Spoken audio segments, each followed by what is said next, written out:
Hi everyone, welcome to JMD study. So आज का topic है can matter change its state. अब इसे हम डिटेल में पढ़ते हैं। We all know that from our observation that water can exist in 3 states of matter. Water जो है 3 स्टेट में, मैटर की 3 स्टेट में एग्जिस्ट कर सकता है, as solid, as liquid and as gas. Solid में कैसे, जैसे आइस। लिक्विड में कैसे, वाटर जो फेमिलियर जो हम पानी पीते हैं। गैस एज वाटर वेपर जो उबाल आता है पानी में। What happens inside the matter during this change of state. जब चेंज होता है स्टेट में, यानी वाटर जो आइस में कन्वर्ट होता है या वाटर जो है वो वेपर में कन्वर्ट होता है, तब क्या, बॉइलिंग वाटर जो है वो वेपर में कन्वर्ट होता है, तब क्या चेंज ऑफ स्टेट होता है। What happens to the particles of matter. Matter के पार्टिकल्स को क्या होता है, मतलब उनमें क्या चेंजेस आते हैं इस स्टेट में। जब हम सॉलिड से लिक्विड या लिक्विड से गैस ऐसे जाते हैं, सॉलिड से गैस या लिक्विड से सॉलिड ऐसे होता है। How does this change of state take place, किस तरह से होता है। तो हम इन सारे क्वेश्चंस के आंसर चाहिए या नहीं चाहिए, चाहिए ना। तो इसके लिए हम एक एक्टिविटी करेंगे जो कि आगे दी हुई है। तो सबसे पहले हम एक एक्टिविटी परफॉर्म करते हैं जिसके अंदर इसका ऊपर वो भी दिया हुआ है टॉपिक, इफेक्ट और चेंज ऑफ प्रेशर की किस तरह effect of change of temperature. तो एक्टिविटी परफॉर्म करते हैं। हम क्या करेंगे, वन से take about 150 gram of ice in a beaker and suspend a laboratory thermometer so that its bulb is in contact with the ice. वो कह रहा है कि 150 ग्राम ऑफ आइस ले लीजिए, बर्फ़ ले लीजिए एक बीकर में, और फिर उसके अंदर एक थर्मोमीटर जो लैब्स में यूज़ होता है वो थर्मोमीटर उसमें डालना है ताकि उसका जो बल्ब है वो कांटेक्ट में आ सके आइस के। जैसे आप यहाँ फिगर में देख सकते हैं, ये देखिए ये फिगर है। इस फिगर में यहाँ पर ये बर्नर है, बर्नर पे रखा है ना हमने, ये आइस है नीचे जो डाली है बीकर में, ये बीकर है और ये थर्मोमीटर लगाया लेबोरेटरी वाला। तो अब हम आगे देखते हैं इसमें। So now start heating the beaker on a low flame. Note the temperature when the ice starts melting. वो कह रहा है कि सबसे पहले एक बीकर को हीट करो, जो वही बीकर जो हमने लिया था लो फ्लेम पे, तेज़ नहीं करना ज़्यादा। फिर टेम्परेचर नोट करना है जब आइस मेल्ट हो रही है। अब नेक्स्ट आता है note the temperature when all the ice is converted into water. पहले हमने जब आइस मेल्ट हो रही है तब नोट करना है टेम्परेचर, और फिर जब पानी बन चुकी है वो आइस तब नोट करना है। और अपने ऑब्जर्वेशन को रिकॉर्ड करना है कि सॉलिड से लिक्विड स्टेट में जो कन्वर्जन हुई है उसको रिकॉर्ड करना है। अब हमने क्या करना है, एक ग्लास रॉड बीकर में डालनी है जब पानी गर्म, मतलब ना मैंने कहा अभी कि आइस वाटर में कन्वर्ट हो चुकी है, तो अब हमने उसके अंदर ग्लास रॉड डालना है उस बीकर में जब आइस पानी बन चुकी है, यानी पानी के अंदर ग्लास रॉड डालनी है और फिर उसे स्टीर करते रहना है जब तक वाटर बॉयल नहीं हो जाता। और फिर हमने बहुत ध्यान से थर्मोमीटर पर ध्यान देना है, थर्मोमीटर की रीडिंग पर, जब तक वाटर में वेपर नहीं फॉर्म होते। एक्चुअल में हमें ये रिकॉर्ड करना है कि जब वाटर जो था वो नॉर्मल वाटर था, आइस से वाटर में हुआ, तब उसका क्या रिकॉर्डिंग थी थर्मोमीटर पे, जब उसमें से वेपर्स निकलने लगे तब क्या रिकॉर्डिंग थी, और जब वो लिक्विड बन चुका था तब क्या रिकॉर्डिंग थी। तो वो क्या कहता है कि जैसे जैसे सॉलिड का टेम्परेचर इंक्रीज़ होता है, काइनेटिक एनर्जी भी पार्टिकल की इंक्रीज़ होती है, और जब काइनेटिक एनर्जी इंक्रीज़ हो जाती है तो पार्टिकल्स जो हैं वो ग्रेटर स्पीड से मूव करने लगते हैं। मतलब कि जैसे देखिए पानी बॉयल हुआ तो उसका क्या हुआ, बॉयल होने से काइनेटिक एनर्जी उसकी इंक्रीज़ हो गई, काइनेटिक एनर्जी के इंक्रीज़ होने से ज़्यादा जल्दी सब मतलब वो होने लगा, उसमें एनर्जी जो हीट ने सप्लाई की उसने फोर्सेस ऑफ अट्रैक्शन जो पार्टिकल्स के बीच में थे, यानी वाटर के पार्टिकल्स के बीच में जो फोर्सेस ऑफ अट्रैक्शन थे वो कम कर दिए। अब पार्टिकल्स जो हैं उनकी फिक्स्ड पोजीशन से मूव कर गए, यानी पहले वो नीचे सेटल थे, लेकिन जैसे ही वेपर्स फॉर्म होने लगे, ऊपर धुएं निकलने लगे, तो क्या हुआ, वो हर जगह फैल गए। जैसे आपको मैंने पहले भी बताया पिछली वीडियोस में कि जैसे ही हम गैस को क्यों ऐसा कहते हैं कि वो हर जगह फैल जाती है फ्रीली, क्यों उसमें इतने लार्जर इंट्रामोलिकुलर स्पेसेस हैं, क्योंकि वो कहीं भी फैल जाती है। फिर हम उस स्टेज पर पहुंच चुके हैं जब सॉलिड मेल्ट हो चुका है और एक लिक्विड में कन्वर्ट हो चुका है। अब मिनिमम टेम्परेचर यानी कि जो मिनिमम टेम्परेचर है जिस पर सॉलिड जो है लिक्विड में मेल्ट होता है एटमॉस्फेरिक प्रेशर पे, उसे मेल्टिंग पॉइंट कहते हैं। जैसे कि मैं अंडरलाइन कर देती हूँ, ये मेल्टिंग पॉइंट की एग्जाम्पल, मेरा मतलब है डेफिनेशन हो गई। अब यहाँ पर हम ब्लू बॉक्स देखते हैं। The melting point of a solid is an indication of the strength of the force of attraction between its particle. इसका मीनिंग ये है कि जो सॉलिड का मेल्टिंग पॉइंट है वो एक इंडिकेशन है कि कितना फोर्स ऑफ अट्रैक्शन, कितनी स्ट्रेंथ है फोर्स ऑफ अट्रैक्शन में पार्टिकल्स के बीच में, मतलब वो कितना एक दूसरे से अट्रैक्ट होके आपस में जुड़ के फैलते हैं हर जगह पे, वो मेल्टिंग पॉइंट ऑफ सॉलिड की इंडिकेशन है।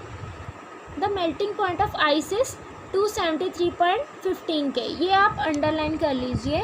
अगर आपके पास बुक एंड नहीं है तो आप यहाँ से नोट कर लीजिए। The process of melting that is change of solid state into liquid state is also known as fusion. Fusion किसे कहते हैं? जब सॉलिड स्टेट लिक्विड स्टेट में चेंज हो जाती है तो उसे हम फ्यूजन कहते हैं। तो आइए अब हम नेक्स्ट पढ़ते हैं। When a solid melts its temperature remains the same, so where does the heat energy go. जब एक सॉलिड मेल्ट होता है, जैसे आइस वाटर में कन्वर्ट होती है, तो उसका टेम्परेचर तो सेम रहता है, तो हीट एनर्जी कहाँ जाती है? टेम्परेचर तो उतना ही रहता है ना, सॉलिड जब मेल्ट होता है उसका टेम्परेचर उतना ही रहता है, तो हीट एनर्जी कहाँ जाती है? गर्म हुआ है तो वो कहाँ गई उसकी हीट एनर्जी? टेम्परेचर क्यों नहीं बढ़ा या क्यों नहीं घटा? सो इस एक्सपेरिमेंट से हम देखेंगे you melting the experiment of melting. जो भी हमने पूरा एक्सपेरिमेंट किया मेल्ट करने का, आइस को हम वाटर में मेल्ट किया था, तो आपने ज़रूर ही ऑब्जर्व किया होगा कि टेम्परेचर जो है सिस्टम का वो चेंज नहीं हुआ जब मेल्टिंग पॉइंट पर पहुंचने के बाद भी नहीं। After the melting point is reached, यानी कि till all the ice melt, जब तक आइस सारी मेल्ट नहीं हुई तब तक भी उसका टेम्परेचर चेंज नहीं हुआ। ऐसा क्यों हुआ? क्योंकि बीकर गर्म होता रहा। Even though we continue to heat the beaker, हम बीकर को गर्म करते रहे, that is we continue to supply heat. हम बीकर को गर्म कर रहे हैं, इसका मतलब क्या है कि हीट एनर्जी आती जा रही है। तो ये जो सारी हीट है ये यूज़ हो गई है किसमें चेंज करने में? किसको चेंज करने में? सॉलिड को लिक्विड में चेंज करने में ये सारी हीट यूज़ हो गई है। और कैसे हुई है? इसने जितने भी फोर्सेस ऑफ अट्रैक्शन थे पार्टिकल्स के बीच में, यानी कि आइस जो थी उसके अंदर जितने भी पार्टिकल्स थे, उसके अंदर जितने भी फोर्सेस ऑफ अट्रैक्शन थे, उसे ओवरकम कर लिया इस हीट ने। और ये हीट एनर्जी जो है उसने, और ये सारी हीट एनर्जी आइस ने ऑब्जॉर्व कर ली, इसलिए टेम्परेचर में कोई भी राइज नहीं हुआ। और इसके सारे जितने भी कंटेंट्स थे ये हिडन रह गए बीकर के अंदर ही, इसलिए इसे लेटेंट हीट कहा जाता है। वर्ड लेटेंट का मतलब होता है हिडन। तो अमाउंट ऑफ एनर्जी जो कि 1 kg ऑफ सॉलिड को लिक्विड में चेंज करने के लिए यूज़ की जाती है atmospheric pressure at melting point is known as fusion, is known as latent heat of fusion, यानी कि छुपी हुई हीट से जो 1 kg ऑफ सॉलिड की हमें ज़रूरत है लिक्विड में चेंज करने के लिए एटमॉस्फेरिक प्रेशर पे, मेल्टिंग पॉइंट पे। एटमॉस्फेरिक प्रेशर भी कहाँ पे? उसके मेल्टिंग पॉइंट पे। Is known as latent heat of fusion, जो छुपी हुई है, यानी कि सारी की सारी हीट जो है वो किस में लग गई? पार्टिकल्स जो थे ओवरकम करने में, पार्टिकल्स के बीच के फोर्सेस ऑफ अट्रैक्शन को ओवरकम करने में लगी रही, इसलिए हीट एनर्जी जो है आइस ने सारी ऑब्जर्व कर ली, इसलिए उसमें टेम्परेचर में चेंज हुआ ही नहीं। सो जो पार्टिकल्स इन वाटर हैं 0 डिग्री सेल्सियस पे, यानी कि 273 केल्विन पे, have more energy as compare two particles in ice at the same temperature. यानी कि इसका मतलब ये है कि जो वाटर में पार्टिकल्स हैं, तो इसका मतलब ये है कि जो वाटर के पार्टिकल्स जो वाटर के अंदर हैं उसमें ज़्यादा एनर्जी है आइस के पार्टिकल्स से सेम टेम्परेचर। दोनों का टेम्परेचर 0 डिग्री है, लेकिन वाटर के पार्टिकल्स में ज़्यादा एनर्जी है, क्योंकि सारी एनर्जी जो है वो आइस ने ऑब्जॉर्व कर ली थी अपने अंदर, और प्लस सारी की सारी एनर्जी जो है उसने मतलब सारी की सारी हीट जो है उसने यूज़ कर ली ओवरकम करने के लिए, यानी सॉलिड से लिक्विड में कन्वर्ट करने के लिए। तो इसलिए वाटर के अंदर वाटर के जो पार्टिकल्स हैं उसके अंदर ज़्यादा एनर्जी है as compare to ice. Particles of ice same temperature पे, दोनों का टेम्परेचर 0 डिग्री ही है। तो अब आगे देखते हैं नेक्स्ट पैराग्राफ में। वो कहता है जैसे ही हम हीट एनर्जी को वाटर में सप्लाई करते हैं, यानी कि जैसे ही आइस जो है वो वाटर में चेंज हो, यानी कि सारी हीट एनर्जी जो है वाटर में चली गई, तो पार्टिकल्स जो है वो और भी फास्ट मूव करने लगे। मैंने आपको पहले ही बताया था कि काइनेटिक एनर्जी फास्ट हो जाती है, जैसे कोई चीज़ गर्म होती है ज़्यादा तो पार्टिकल्स फास्टली मूव करने लग जाते हैं। At a certain temperature a point is reach when the particles have enough energy to break free from the forces of attraction of each other. अब वो इतना उबल गए, इतना ज़्यादा उनमें वेपर्स निकलने लग गए कि उनके पास वो पॉइंट आ चुका है जहाँ पर वो फोर्सेस ऑफ अट्रैक्शन को तोड़ सकें, यानी कि उन्हें अब एक दूसरे के साथ जुड़ के रहने की कोई ज़रूरत नहीं है। और इस टेम्परेचर पर लिक्विड जो है वो गैस में चेंज हो जाता है, और जिस टेम्परेचर पर लिक्विड जो है वो बॉयल होना शुरू हो जाता है एट एन एटमॉस्फेरिक प्रेशर, उसे बॉइलिंग पॉइंट कहा जाता है। बॉइलिंग जो है एक बल्क फिनोमिना है। जो पार्टिकल्स होते हैं बल्क के ऑफ द लिक्विड, वो जो है एनर्जी गेन करते हैं वेपर स्टेट में चेंज होने के लिए। देखिए यहाँ पे मैंने आपको बताया कि जैसे देखिए पहले पानी था, अब पानी जो है वो जैसे बॉयल हुआ तो बहुत ही ज़्यादा बॉयल हो गया, इतना बॉयल हो गया कि उसमें से वेपर्स निकलने लग गए।